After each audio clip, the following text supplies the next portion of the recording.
ఈరోజు మహాత్మా జ్యోతిరావు పూలే గారి యొక్క జన్మదినాన్ని పురస్కరించుకొని వివిధ కుల సంఘాలు, ప్రజా సంఘాలు, బహుజన రాజకీయ అనుబంధ సంఘాలు అన్నీ కూడా పూలే గారికి ఘనంగా నివాళులు అర్పించడం జరిగింది. పూలే గారి యొక్క జీవిత చరిత్ర మనం తెలుసుకోవాల్సిన అవసరం ఎంతైనా ఉంది. పూలే గారు తన యొక్క దినవృత్తిగా కూలి పని చేసుకుంటూ, పూల వ్యాపారం చేసుకుంటూ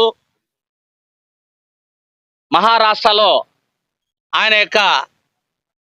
వివక్షతకు గురై, వివక్షతతో పాటు సమాజంలో జరుగుతున్నటువంటి రుగ్మతలన్నింటినీ కూడా అవగాహన చేసుకొని ఈ సమాజంలో వ్యత్యాసాలు ఉన్నాయి, వివక్షతలు ఉన్నాయి, అంటరానితనం ఉంది, వీటన్నిటినీ రూపుమాపాలనేటువంటి సదుద్దేశంతో ఈ యొక్క పూలే గారు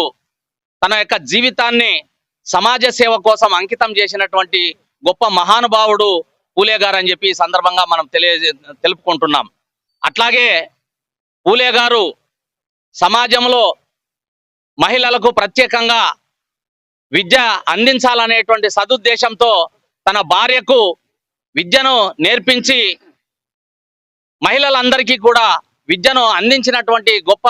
ఘనత కలిగినటువంటి మహానాయకుడు పూలే గారు అని చెప్పి ఈ సందర్భంగా తెలియజేస్తున్నాం. అట్లాగే ఈ యొక్క సమాజాన్ని మార్పు కోసం అనేక అష్ట కష్టాలు పడి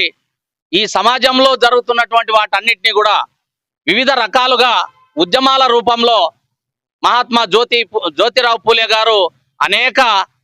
సాధించినటువంటి ఘనత, చరిత్ర కలిగినటువంటి మహానుభావులు పూలే గారు అని చెప్పి ఈ సందర్భంగా తెలియజేసుకుంటున్నాం.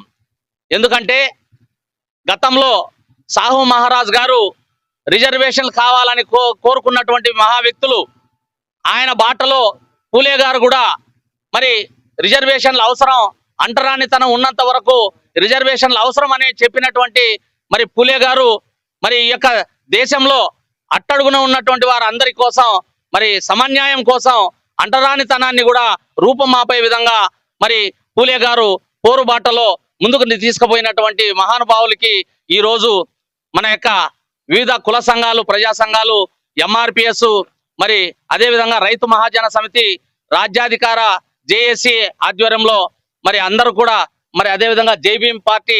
మరి జైభీం రామాంజనేయులు గారు, అదేవిధంగా మన